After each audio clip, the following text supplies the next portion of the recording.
ओम शांति। परमात्मा करन करावन हार है, इसको समझते हैं। कैसे करन करावन हार है? तो परमात्मा करन करावन हार है। मुरली में बाबा बोलते हैं, क्या बोलते हैं बाबा? कि तुम निमित्त मात्र हो, मैं करन करावन हार हूँ, मैं सब कुछ कराता हूँ। किससे करवाता है?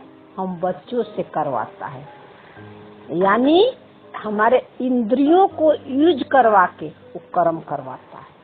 लेकिन परमात्मा करन करानहार है और परमात्मा करा रहा है। ये अनुभव कौन बच्चे समझेंगे, कौन मन समझेगा? जिसको पक्का स्मृति है कि मैं निराकार हूँ, जिनकी निराकारी कॉन्शियसनेस जागृत हो जाती है, ये और जागृत हो जाती है और जो है और फिर जो है वो साक्षी होकर बाबा के साथ सारे विचारों को साक्षी होकर देखते हैं, उसे पहचान नहीं बनाते हैं। उनकी निराकारी कॉन्शियसनेस जागृत हो जाती है। तो बाबा मुरली में बोला था कि तुम प्रेरणा से ज्ञान को नहीं समझ सकते जब तक तुम्हारी कॉन्शियसनेस जागृत नहीं होगी, तब तक तुम ज्ञान को नहीं समझ सकते। तो पहले भी हम स्थूल ज्ञान में थे, पहले से ही हम पहले स्थूल ज्ञान में थे। शुरू में तो हम स्थूल ज्ञान में थे और पहले से ही कितना ज्ञान सुन रहे थे, कितनी वीडियो, सारा दिन जो है हम वीडियो ही सुनते रहते थे, कोई ना कोई या ज्ञान की पॉइंट को ही मंथन चिंतन करते थे। लेकिन जो है संस्कार परिवर्तन नहीं होते थे, अनुभव नहीं होता था। लेकिन जब ये साक्षी दृष्टा होकर अपने को संकल्पों को देखने लगे, दृष्टा बनकर, तब जो है ज्ञान की समझ खुलने लगी, यानी बुद्धि जागृत हो गई। और साक्षी होकर देखने से ही पता चला अपनी शक्ति का, पावर का। क्या पावर और शक्ति का पता चला? हल्के रहने लगे और हल्के महसूस करने लगे और संस्कारों में भी चेंजेस दिखने लगा, है ना। पहले बहुत व्यर्थ में चलता था मन में और उसे इतना सफर करते थे अंदर, उसमें काफी कमी आने लगी। जो संकल्प कई दिनों तक पकड़ के रखे रहते थे, है ना, उसको चेंज करते थे ज्ञान के पॉइंट लगाकर। अब वो देखते थे 1 या 2 दिन, थोड़ा समय लगा शुरू में अलग होकर देखने से, साक्षी होकर। कोई जो है 4 दिन तक चला, कोई 3 दिन तक, कोई 4 घंटा, कोई 2 घंटा।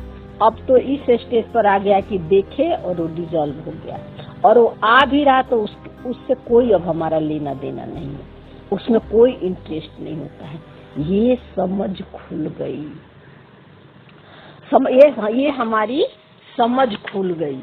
तो बाबा किसी मुरली में बोले थे कि मैं निराकारी कॉन्शियसनेस तुम्हें ज्ञान की समझ देकर ज्ञान को प्रैक्टिकल जीवन में अप्लाई करवाता है, तुम्हारे कर्म इंद्रियां को यूज करके, जिससे तुम्हारा संस्कार परिवर्तन होना शुरू हो जाता है। बाबा ये बात मुरली में बोले थे। तो हम सबसे यानी हम सबका निराकारी कॉन्शियसनेस जो ही सब कुछ करवा रही है। इसलिए करन करावन हार हम बाबा को कहते हैं। लेकिन वही समझेंगे करन करावन हार कि हमको निराकारी कॉन्शियसनेस हमसे सब कुछ करा रही है, जिसकी निराकारी कॉन्शियसनेस जाग गई है, जो अपने को शरीर और रोल से अलग कर ली है, उन्हीं के ये कॉन्शियसनेस जागृत हो जाती है। नहीं तो देखो, ज्ञान आजकल सभी के पास है, सभी सुनते हैं, लेकिन ज्ञान को प्रैक्टिकल जीवन में बहुत कम लोग यूज करते हैं, और जो है और उनके संस्कार भी परिवर्तन नहीं होते हैं। थोड़ा समय के लिए उनको अच्छा जरूर लगता है, वो खुशी और शांति का थोड़े क्षणिक सुख का जरूर अनुभव करते हैं, लेकिन ज्ञान का स्वरूप नहीं बन पाते हैं, यानी अप्लाई नहीं कर पाते हैं। जब मन में हलचल होती है तब, या कोई कोई जो है पेपर आता है, कोई परिस्थिति आती है, तो उस समय वो हर कोई हिल जाता है, चाहे कितना भी ज्ञान सुना हो। तो उसके लिए और वो अवस्था हमारी बनी रहे, है ना। कोई भी पेपर आए, परिस्थिति आए, या मन में कितने भी हलचल चल रहे हैं, कितने भी व्यर्थ चल रहे हैं, लेकिन मन स्टेबल रहे, हिले नहीं, शांति फील करे, हल्के रहे, वही समझ सकता है जो भगवान का जो स्वरूप है उसमें टिकेगा। जो भगवान का स्वरूप है, बाबा का जो स्वरूप है निराकार, उस स्वरूप के स्मृति में रहेगा और ये समझ उसको रहेगा कि मैं निरसंकल्प आत्मा हूँ, निराकार हूँ और निरसंकल्प आत्मा हूँ। मेरा एक भी विचार नहीं है। तो एक भी विचार नहीं है, वही जो है इस ज्ञान को अप्लाई कर सकता है प्रैक्टिकल जीवन में, यानी ज्ञान को यूज कर सकता है। जब भी कोई परिस्थिति आ रही या मन में बहुत सारे व्यर्थ चल रहे हैं, या अपने को शरीर और रोल से अलग करके देख सकता है, जिसको ये समझ जो इस स्वरूप में टिके रहते हैं। तो इस शरीर को मन ही चलाता है, लेकिन जो मन निराकारी स्वरूप में है तो वो बाबा के साथ कंबाइंड है। वहाँ दो नहीं एक ही है, दो नहीं है एक ही है। ये होता है निराकारी स्वरूप में टिकने से कि अब हम दो नहीं है एक ही है, हम और बाबा दोनों कंबाइंड है। हम निराकारी कॉन्शियसनेस के गोद में बैठे हुए, उसके गर्भ में बैठे हुए। तो बाबा ये नहीं बताएगा कि अच्छा कर्म है और बुरा कर्म है। निराकारी कॉन्शियसनेस ये हमें नहीं बताती है कि अच्छा कर्म है ये बुरा कर्म है। वो ज्ञान की समझ देती है, अंदर से ही आपकी समझ खुलेगी कि किस समय क्या बोलना है, क्या करना है, कौन सी ज्ञान की पॉइंट कहाँ यूज करना है। ये सब समझ मिलने लगती है निराकारी कॉन्शियसनेस में टिकने से, उस स्मृति में रहने से, है ना।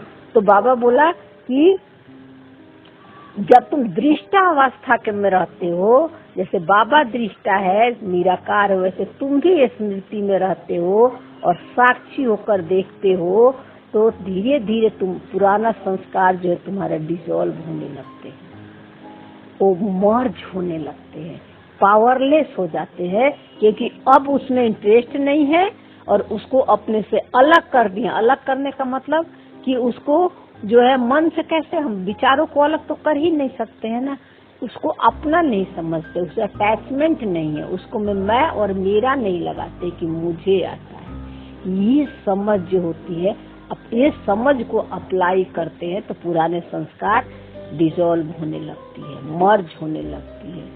तब ये समझ में आया कि आपकी जब तक अपनी निराकारी कॉन्शियसनेस नहीं जागृत होगी, तब तक ज्ञान जो है आपको कोई नहीं समझा सकता, कोई निमित्त भी नहीं समझा सकता। आपको समझ दे देगा, लेकिन वो ज्ञान आपका अपना नहीं बनेगा, वो भूल जाओगे कुछ समय के बाद। लेकिन जब आप अनुभव कर लेते हो तो ज्ञान आपका अपना बन जाता है। और वो निराकारी कॉन्शियसनेस जो है सभी के साथ है, सभी, लेकिन सबकी जागृत नहीं होती है, लेकिन जिसकी जागृत हो जाती है वही जो है वही समझ सकते हैं कि सब कुछ जो है गॉड मेड है, मनुष्यों ने कुछ बनाया नहीं, सब निमित्त मात्र है। सब जो है पहले से बनी बनाई है, सब कुछ बनी बनाई है, हम निमित्त मात्र है।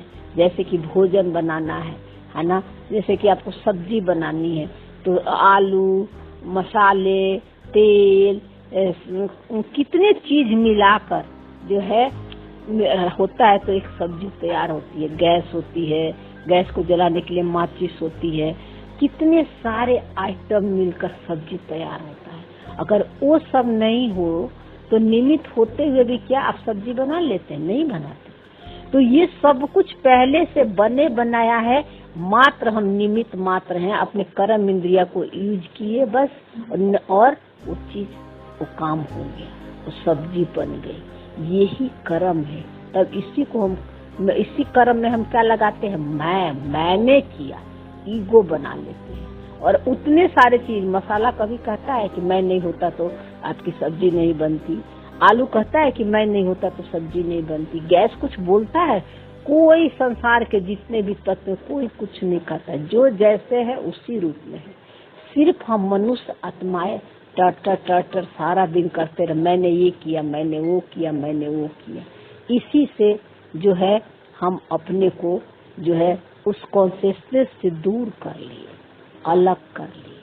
अब बाबा हमें यही समझ दे के कि अब ये सब तुम्हारा नहीं है, सब आएंगे, लेकिन तुम मैं और मेरा मत लगा। तो आपकी निराकारी कॉन्शियसनेस ही आपको पढ़ा रही है, बाहर में कोई कुछ आपको नहीं कर रहा है। सब जो है अपनी अपनी सेवा कर रहे हैं। तो इसीलिए बाबा बोला, प्रेरणा से तुम नहीं समझ सकोगे, क्योंकि ज्ञान को वही समझेगा जो मुरली के पीछे के भाव को समझेगा।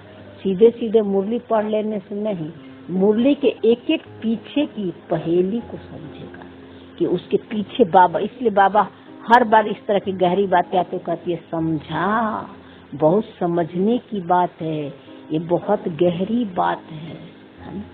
तो ये बाबा कहता है। तो इसीलिए बाबा करण करावनहार है।